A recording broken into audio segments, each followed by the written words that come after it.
오늘은 디다케, 새 생명을 얻은 사람들이란 제목으로 함께 말씀을 나누려고 합니다. 먼저 우리 옆 사람하고 인사할까요? 오늘 참 좋은 날입니다 하고 인사하겠습니다. 참 좋은 날 함께 예배드리게 된 것 감사하고 우리를 통하여 예배 받으시는 하나님께 영광을 돌립니다. 오늘은 우리 교회가 정한 교회 교육 주일입니다. 이 7월은 교육의 달이기도 하고요. 7월달 많은 교회들은 여름 행사를 통해 주일학교를 중심으로 많은 교육적인 행사들을 합니다. 역량과 물질 또 인적 자원들이 집중되곤 하는 때고요. 또 개인적으로 본다면 우리 아이들, 어린이, 청소년들에게 이 여름 행사만큼 큰 영향을 끼치는 게 있을까 싶은 아주 중요한 때라고 말씀드릴 수 있습니다. 그런데 이때 우리 대한민국 사회에서는 이 미래에 대한 또 다음 세대 교육에 대해서 이야기할 때 꼭 빠지지 않는 이제 몇 가지 단어들이 있습니다. 예를 들면 무슨 4차 산업혁명이라든지 아니면 창의적 인재라든지 이런 말들은 우리가 이 의미를 깊이 알고 모르고를 떠나서 우리는 참 이런 말들을 많이 듣고요. 또 AI라고 그러죠. 인공지능이 나타남으로써 우리 실생활에 미치는 영향들, 그래서 없어지는 직업들, 몇십만 개가 직업이 없어지고 또 몇만 개는 또 새로 생긴다. 이런 얘기들 많이 들어보셨을 거예요. 대표적으로 사라지는 직업들은 뭐가 있냐 하면 회계사, 스포츠 심판, 택시 기사, 차량 운행이 되니까요. 또 텔레마케터 이런 직업들은 아마 쉽게 없어질 것이고, 그 대신 인간의 정서라든가 인간의 존엄성이라든가 인간다움을 강조하는 직업들은 살아남을 거다. 그러면서 아주 상당히 무서운 얘기들 많이 합니다. 그래서 이 4차 산업혁명 시대에는 우리가 자녀들을 준비시켜야 된다. 그래서 북유럽은 이미 다 초등학교 때 아이들을 코딩을 가르친다. 이래가면서 가르치지 않는 우리들을 상당히 두렵고 불안감에 떨게 합니다. 코딩이 뭔지도 모르면서. 그러니까 이런 상황들 속에 어떤 분은 또 그런 얘기 반론을 제기합니다. 그 4차 산업혁명은 사실 좀 과장된 거다. 허풍이다.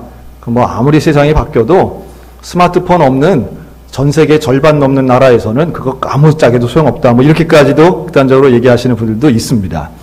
저는 미래학자도 아니고 기술적 전문가도 아니기 때문에 이런 거에 대해서 가타부타 말하기는 어렵겠지만 분명한 것은 사람들 마음속에 불안감이 있다라고 하는 것이고요. 또 지금처럼 살다가는 도태될지 모르겠다라고 하는 두려움이 모든 세대에 걸쳐서 있는 것 같습니다. 그러면서 우리는 나 때는 이제 끝났으니 다음 세대를 향해서 너희는 이것도 준비해야 되고 저것도 해야 된다 하고 다그치기도 합니다. 그런데 정말 중요한 당사자들, 즉 우리의 자녀들, 우리의 다음 세대들은 과연 이러한 4차 산업, 융합, 창의적 인재 이런 거에 과연 관심이 있을까? 제가 만나본 아이들, 우리 교회 아이들, 저희 집에도 자녀들이 있는데요. 이 아이들의 공통점은요. 다른 거 아닙니다. 한번 따라 하실까요? 비전이 없어요. 사실은 무슨 하늘 날아다니는 알 수 없는 용어들을 사용하며 그걸 이렇게 저렇게 준비해야 된다라고 하는 건 상당히 배부른 소리로 들리고요. 대부분의 청소년, 학생들, 청년들의 고민은 지금 내가 뭘 해야 될지도 모르는데 뭘 새로 생기고 없어질 직업이 중요한 게 아니라 내가 하고 싶은 일이 뭔지 모르겠어요 라고 하는 고민에 근본적인 어려움이 있다는 거죠. 비전이라는 말 자체가 사실은 80년대 후반부터 한국교회를 휩쓸었습니다. 그래서 비전 이러면 곧 꿈이고, 꿈 그러면 하나님이 원하시는 거고, 그 사명이고, 이런 것으로 우리는 이 비전이라는 단어가 아주 각인되어 있지요. 근데 이것은 원래 말의 의미는 보는 것에 있습니다. 그래서 텔레비전 이렇게 말하는 겁니다. 비전은 눈으로 보는 것인데, 마음으로 보든 눈으로 보든 이 보는 것인데, 보는 게 중요한데 문제는 보이는 게 별로 없다는 거죠. 목표가 보이지 않고 목적이 보이지 않으면 다른 아무리 좋은 말도 사실은 공허할 수밖에 없고 무엇에 노력한다 할지라도 방향이 결정되지 않는다는 거예요. 미래가 보이지 않고 가뜩이나 어려운데 여기다가 더 힘든 단어들만 주변에는 가득 넘쳐 흐릅니다. 그래서 저는 이 교육에 대해서 이야기하며 사실은 또 특정 직업을 강조한다든가 하는 것보다 교회 교육의 중요성, 일반 교육도 마찬가지겠지만 무엇을 보느냐와 함께 어떻게 보느냐의 문제가 사실은 교육의 중요한 방향이 돼야 된다고 저는 봅니다. 보는 것이 중요하다는 거죠. 그래서 우리는 이런 말 합니다. 가치관, 세계관. 90년대부터는 세계관이라는 단어가 또 한참 많았죠. 그래서 기독교적 세계관, 성경적 가치관 이런 말이 있는데 그건 뭐냐 하면 어떤 사안이나 사건이나 내용들을 볼 때에 우리가 어떻게 볼 것이냐, 어떤 시각으로 볼 것이냐 이게 참 중요하다는 거예요. 그래서 이 가치관, 성경적 가치관만 제대로 서 있어도 사실은 그 인생이 흔들리지 않고 방황하지 않고 온전하게 갈 수 있다라고 하는 겁니다. 자, 예를 한번 들어볼게요. 아마 이런 단어 들어보셨을 거예요. 행복한 청소부. 그러니까 길에서 지금은 이제 환경미화원이죠. 환경미화원에 되는 것도 사실 어려운 아주 그 안정된 공무원인데 이제 동명의 소설도 있고요. 단편집도 있습니다. 근데 이 행복한 청소부라고 하는 말은 이런 거죠.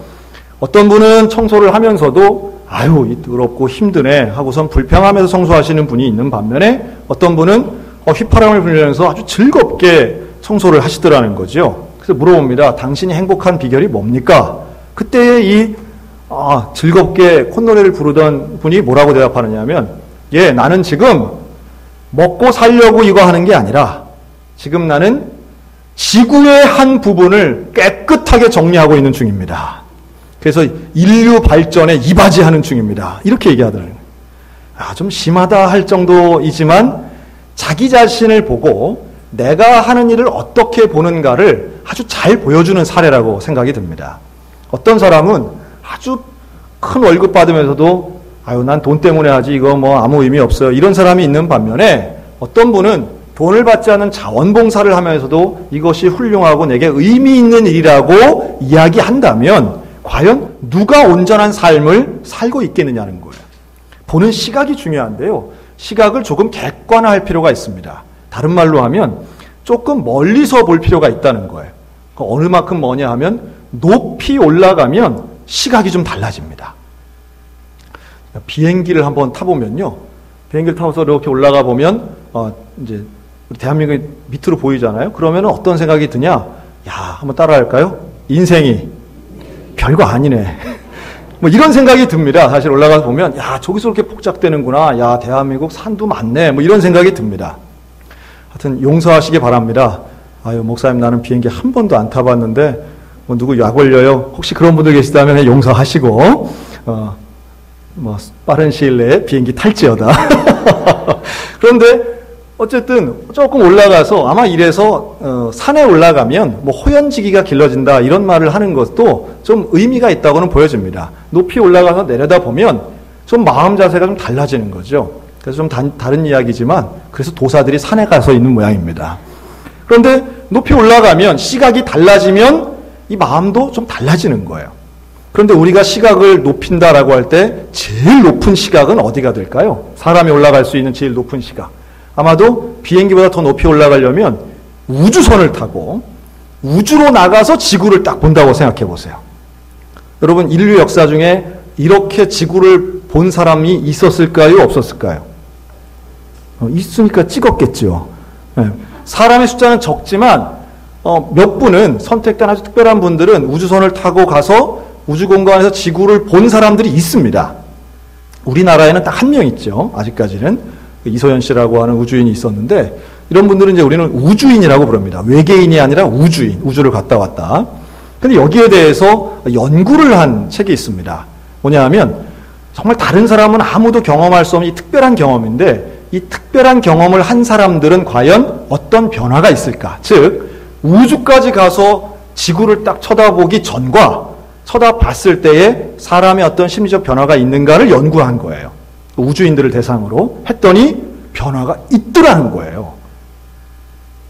우주에 가기 전의 삶과 갔다 와서의 삶이 최소한 내 마음 자세가 달라졌는데 어떻게 달라졌는가 하면 그 이전에는 별로 관심을 안 가지든지 아니면 관심이 있어서 조금 가졌던 환경, 생명, 역사, 그리고 이웃과 함께하는 화해, 화목, 사랑 이런 것에 관심을 가지게 되더라는 거예요.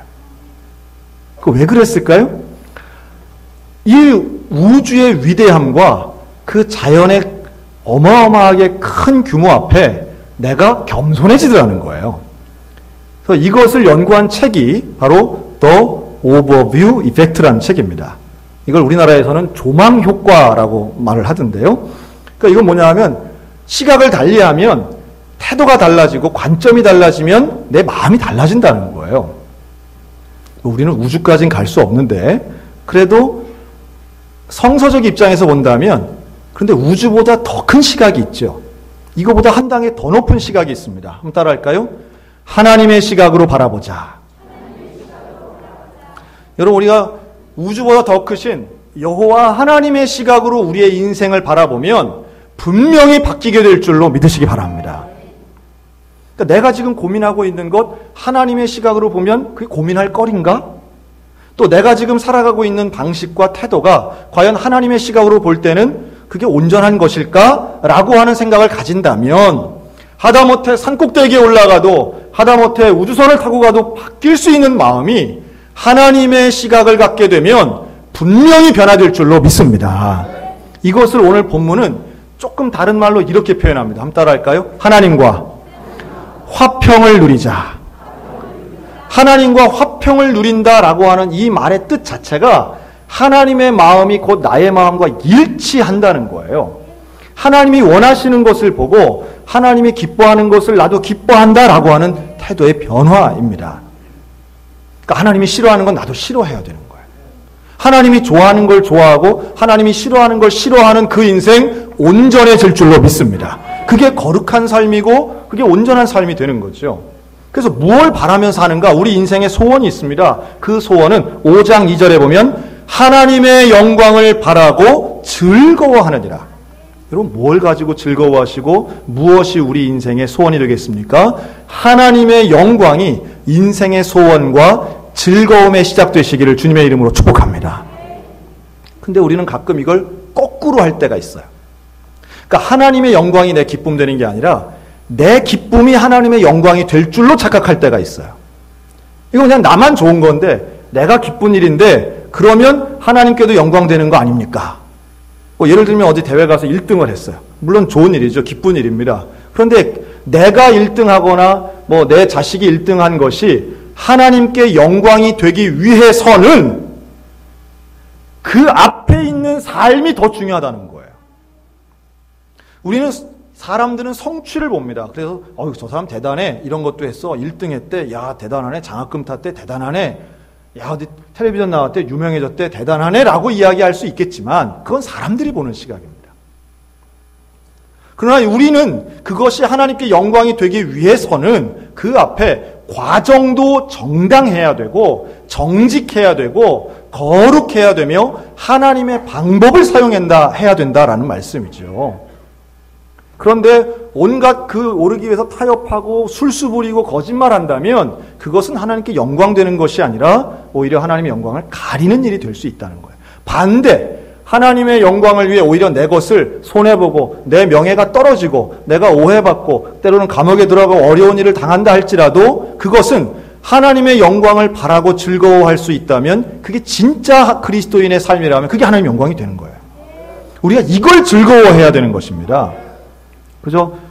나만 좋고 우리 식구만 좋은 거를 가지고 나도 좋으니 하나님도 좋으시겠지라고 무조건 등가로 계산하면 안 되는 거예요. 그러니까 하나님의 영광을 바라는 이 일, 그 시각, 하나님이 갖고 있는 그 시각, 오늘 성서적 또 하나님이 원하시는 거룩한 가치관과 세계관을 가질 수 있는 우리 소양교회가 되었으면 좋겠습니다. 그러면 그렇게 사는 사람에게 주어지는 놀라운 은혜는 바로 소명의 삶이라고 하는 겁니다. 하나님의 영광을 위해서 살아가는 그 사람은 사는 방법, 직업도 다양할 수 있습니다. 어떤 직업이면 어떻겠어요? 상관없습니다. 어느 위치건 어느 장소건 사실은 상관없어요. 그곳에서 아까 말씀드린 행복한 청소부와 같이 나는 어떤 일을 하든지 주의 영광을 위해서 한다라고 하면 누구든지 당당하게 살아갈 수 있고 주님과 동행하는 능력의 삶을 살게 될 줄로 믿으시기 바랍니다. 그것을 오늘 본문에서는 이런 표현합니다. 우리가 환난 중에도 즐거워하나니. 환난 중에 어떻게 즐거워하겠어요? 사람이 어려움이 닥치는데 어떻게 즐거워합니까? 그런데 그 이유를 본문이 말해요. 그럼 따라할까요? 환난은 인내를, 인내는 연단을, 연단은 소망을 이루는 줄 알미로다. 믿으십니까? 우리 가운데 오는, 그러니까 이 말은 그냥 무조건적인 고생하는 게 아니라 내가 하나님의 영광을 위해 살려고 할 때 오는 환난을 이야기하는 거예요. 성서적 가치관을 가지고 살려고 할 때 오는 그 환난. 그런데 이 환난은 물론 힘들지만, 그래서 인내가 필요하지만 결국 이 인내를 바라보는 우리의 시각은 이게 연단이구나라고 본다는 거예요. 연단은 불에 달궈진 쇳덩이를 이 망치로 여러 번 칠수록 더 단단해지고 더 아름다워지고 더 온전해지는 것처럼 우리의 태도와 시각은 환난을 연단으로 보고, 이 연단은 결국 소망을 이루는 하나님의 섭리라고 하는 믿음의 고백인 거죠. 여러분, 이러면 우리의 인생은 절대로 실패하지 않을 줄로 믿으시기 바랍니다. 이게 성경적 가치관이에요. 성경적 세계관. 그리고 이것을 우리는 배워야 되고 가르쳐야만 합니다. 이걸 가르치기 위해서 교회가 그 가르침의 기록들이 있는데요. 그 최초의 기록을 뭐라고 하느냐 하면 디다케라고 합니다. 한번 따라할까요? 디다케. 이 디다케라고 하는 말의 이 단어적 의미는 사도들의 가르침, 히라보로 이게 가르치다 이런 뜻인데요. 이 동명의 문서 이름이기도 합니다. 그래서 초기 기독교가 막 교회가 생기면서 사람들에게 예배를 드리고 또 말씀을 가르치고 예전을 가르치기 위해서 그 가르침의 과정들을 작은 문서에 담았는데 이게 바로 디다케입니다. 그래서 오늘날 교회에서는 교육이라고 하는 그 단어를 쓸 때 디다케라는 말을 함께 쓸 때가 많죠.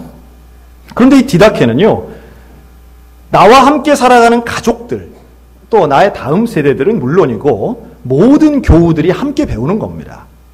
그래서 하나님이 원하시는 예배가 무엇인가? 하나님이 우리에게 원하시는 삶이 어떤 것인가? 이것을 배움으로 깨닫고 삶으로 실천해내는 거예요. 우리 소양교회도 마찬가지입니다. 우리 소양교회의 디다케가 무엇일까라고 하면 조금 다른 말이긴 한 것 같아 보이지만 BCM 교육 목회가 우리 소양교회의 디다케라고 말씀드릴 수 있어요.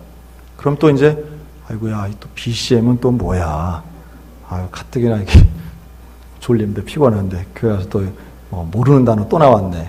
여러분, BCM은 우리 성결교회가 이미 결의하고 함께 정한 성결교회의 교육 목회 철학입니다. 그래서 이것은 교육은 특정 세대, 즉 어린이와 청소년에게만 국한되는 것이 아니라 우리 온 교우가 한 몸이 되어서 배우고 실천해야 된다라고 하는 철학을 담고 있습니다. BCM은 Body of Christ 모델이라는 뜻의 줄임말인데요. 어쨌든 저는 앞으로 소양교회에서 목회하면서 계속 이 BCM 교육 목회를 해나가고 이것을 가지고 다음 세대들을 향해서는 통일된 교육체계, 또 성인들을 향해서는 함께 전 세대가 공부하고 교육하는 그런 디다케를 이루기 위해서 애쓸 것입니다. 여러분들도 그 마음에 동참해 주시기 바라겠고, 여러분 어른들이 배워야 됩니다. 사실은 어른이 배우고 배우는 일에 계속 투자하고 헌신해야만 우리가 거룩한 삶을 살아가는 놀라운 삶의 의미와 기쁨을 누리면서 살 수 있는 거죠. 자, 그런 일환으로 이번 7월 달에는 우리 소양교회 교회학교에서 여름 캠프를 진행합니다. 물론 지난 60년 동안 우리 교회는 여름마다 수련회를 하고 성경학교를 했죠. 올해도 합니다. 작년에도 했고 올해도 합니다. 근데 이 BCM 교육목회에서는 이제 모든 교회학교가 같은 동일 주제를 가지고 함께 교육하고 함께 가르칩니다. 물론 날짜와 장소가 다르지만 각각의 나이에 맞도록 연령별 교육을 하면서 같은 주제를 가지고 하죠. 이번에도 비슷한 기간 동안 유아교회, 어린이교회, 청소년교회 같은 주제로 합니다. 근데 그 주제가 바로 새 생명을 얻은 사람들이에요.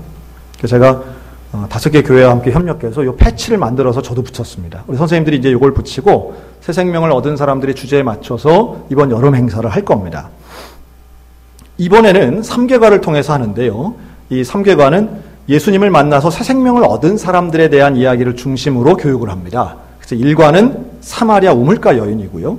2과는 스데반 집사님, 최초의 순교자지요. 그리고 3과는 아마 잘 모르실 텐데 만국 성결교회를 만드신 마틴 랩 목사님의 일생을 중심으로 이 교육을 합니다.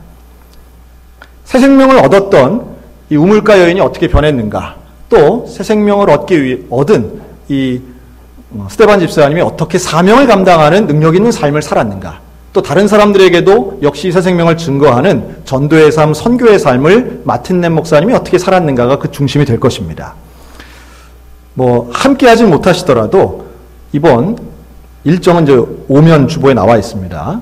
그 일정에 여러분들의 자녀를 보내주시고 또 손자, 손녀들이 함께 동참하게 해주시고 또 이것을 위해 준비하고 헌신한 우리 선생님들에게 격려해 주셨으면 좋겠습니다. 짧은 기간이지만 이때 새 생명을 얻고 예수님을 만나는 중생의 체험을 할 수만 있다면 우리 아이들에게는 일생의 가장 중요한 기간이 될 줄로 확신합니다. 중생의 체험은 빠를수록 좋습니다. 어릴 때 예수 그리스도를 만나고 내 구주로 영접하는 일은 세상 그 어떤 일보다 중요하다는 거예요. 무슨 외국어를 익히는 것도 좋고요.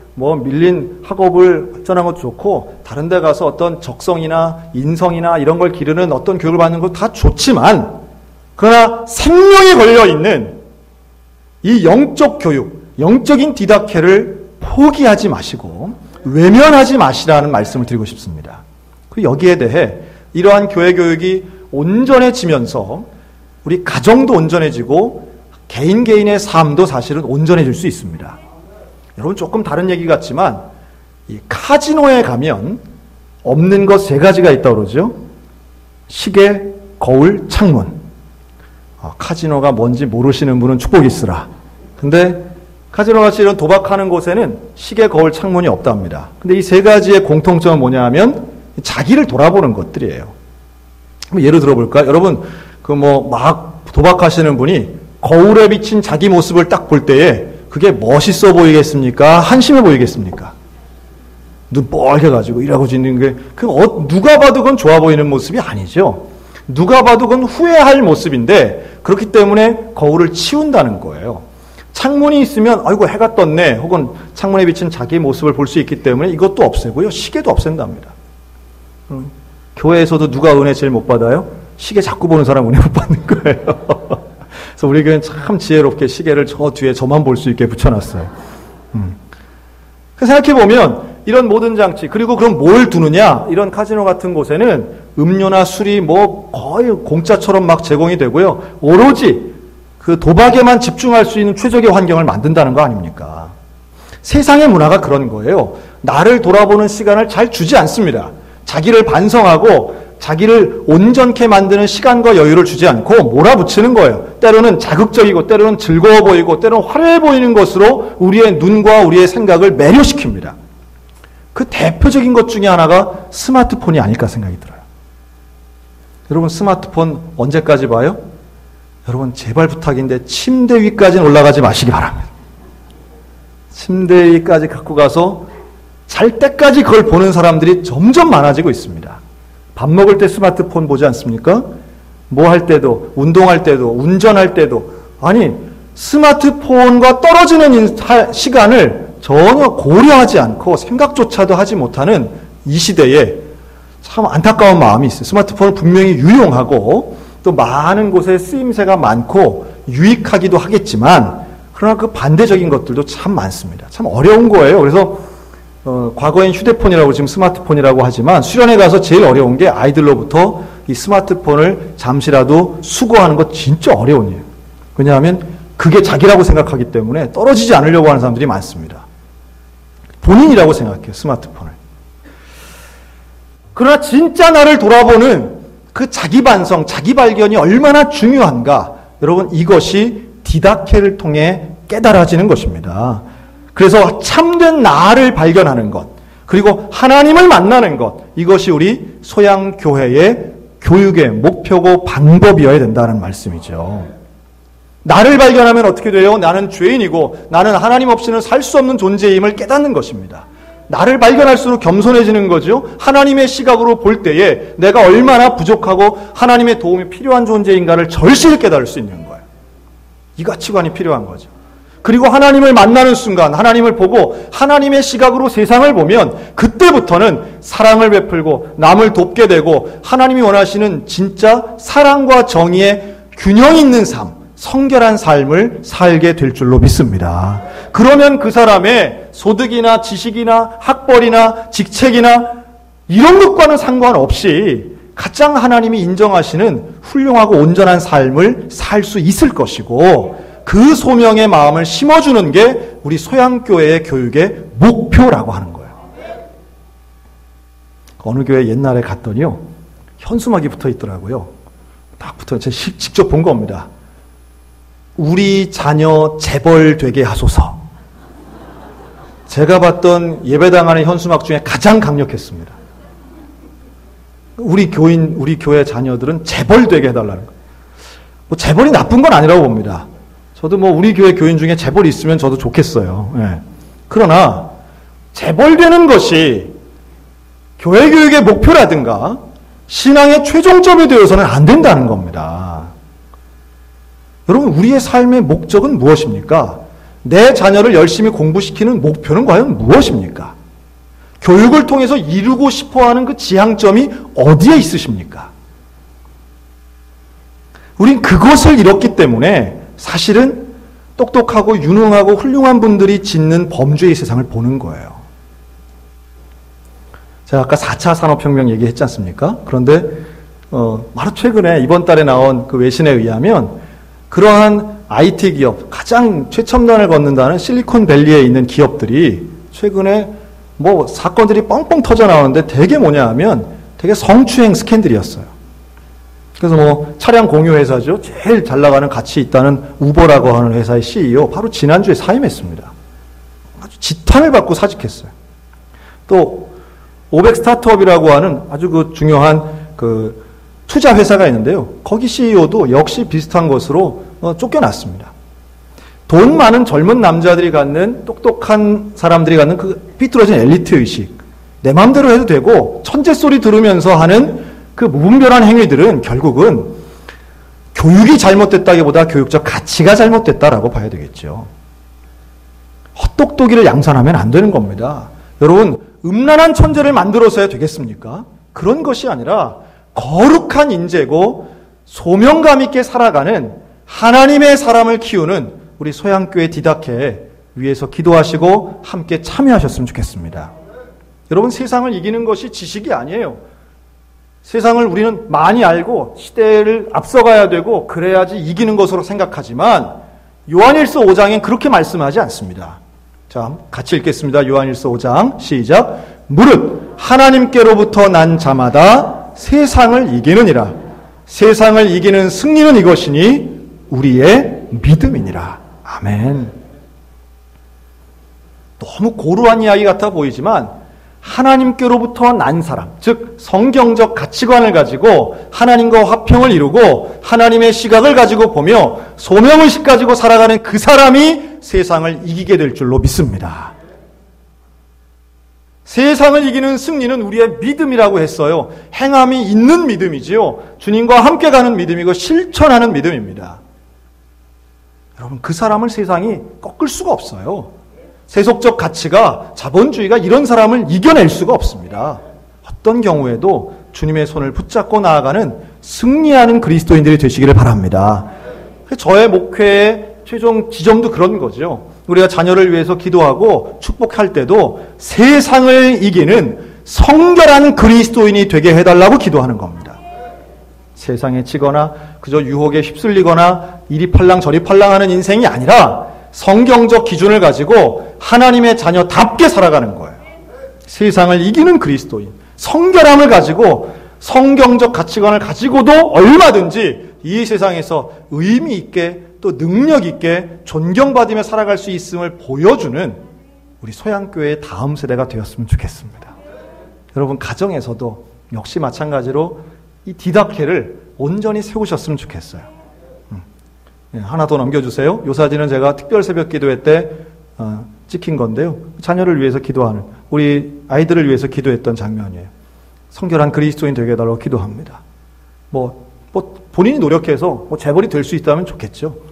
본인이 노력하고 뭔가 잘 맞아서 대박이 나는 것도 좋겠죠.